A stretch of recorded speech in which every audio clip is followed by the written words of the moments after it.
রাত বহলে আগামীকাল দুপুর 1:30টায় বাংলাদেশ উইন্ডিজ সিরিজের প্রথম ওয়ানডেতে মুখোমুখি হবে। টি-20 এশিয়া কাপ, টি-20 ওয়ার্ল্ড কাপ আপনারা সবাই জানেন যে ফেব্রুয়ারি মার্চে ইন্ডিয়া অ্যান্ড শ্রীলঙ্কাতে ওয়ার্ল্ড কাপ অনুষ্ঠিত হতে যাবে।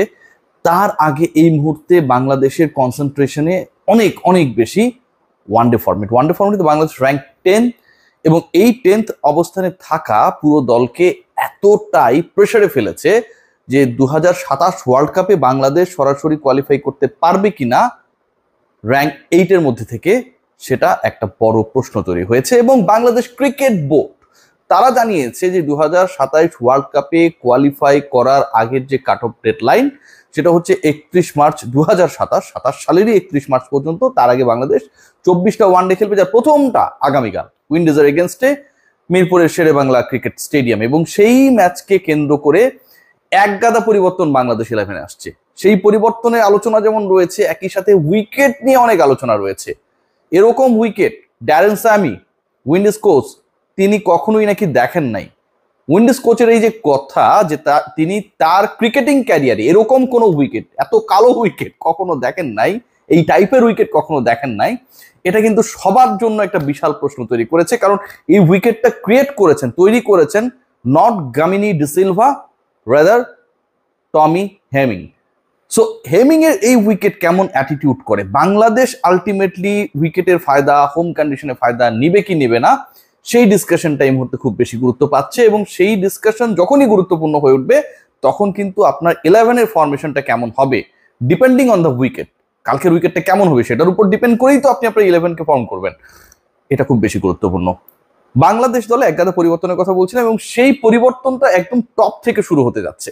ওপেনিং এ আমরা শুরুতেই যে ডিসকাশনটা করতে চাই সেখানটায় সবচেয়ে বড় পরিবর্তনের জায়গা যেটা, যে আবারও ওপেনিং প্লেয়ার চেঞ্জ হতে যাচ্ছে।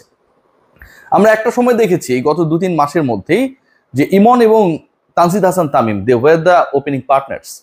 তার পরবর্তী সময় আমরা কখনো দেখলাম যে ইমনের সাথে সাইফ, কখনো তামিমের সাথে সাইফ, এরকম কিছু ঘটনার প্রবাহ গেছে।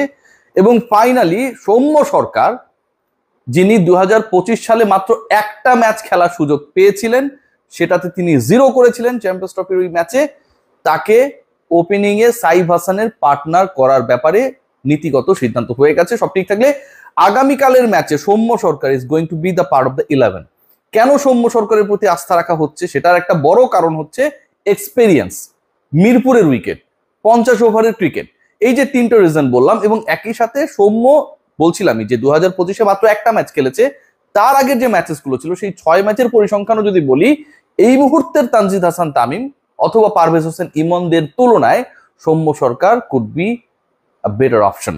সৌম্য সরকার ওই 0টা করার আগে গেল বছরের যে 6টা ইনিংস, তাতে হচ্ছে একটায় 33, একটায় 35, একটায় 24, একটায় 19, একটায় 2, একটায় 73। এই 6 ইনিংসের কথা যে বললাম তার মধ্যে দুটাতে 30+, 33-35 রয়েছে, একটাতে 70+, 73 রয়েছে, একটাতে 20+, একটাতে 10+। মানে সিঙ্গেল ডিজিট আউট হয়েছেন মাত্র একবার। 6 ইনিংসের মধ্যে দুইটাতে 30+ করেছেন, একটাতে 70+ করেছেন, একটাতে 20+, একটা 10+। সো ওভারঅল যদি বিবেচনা করি যে খুব inconsistent cricket Soumya Sarkar has not played. Soumya সরকারের সাথে সাইফ হাসানকে নিয়ে ডিসকাশন করার কোনো কিছুই নেই। বাংলাদেশের এই মুহূর্তে যে কোনো ফরম্যাটের চোখ বন্ধ করে ভরসার স্থল যদি বলেন আপনি ব্যাটিং ডিপার্টমেন্টে, দ্যাট ইজ সাইফ হাসান। তো সাইফ হাসান এবং সৌম্য সরকার তারা ওপেনিং এ থাকবেন। নাম্বার 3-তে নাজমুল হোসেন শান্ত। নাজমুল হোসেন শান্তের জন্য কিন্তু বিশাল পরীক্ষা। লাস্ট সিরিজে মাত্র 12 রান করতে পেরেছেন 3 ইনিংস মিলিয়ে। সবশেষ ম্যাচে তিনি খুব বাজেভাবে আউট হয়ে গেছেন, 3 রান করেছেন, স্ট্রাইক রেট ছিল 18। সো এমন একটা সিচুয়েশন ক্রিয়েট হয়েছে নাজমুল হোসেন শান্তকে কেন্দ্র করে যে অপশনস যদি এভেলেবেল থাকে ইন ফিউচার, কামিং ফিউচারে, তাহলে তিনি তার স্পটও হারাতে পারেন ওয়ানডে দল।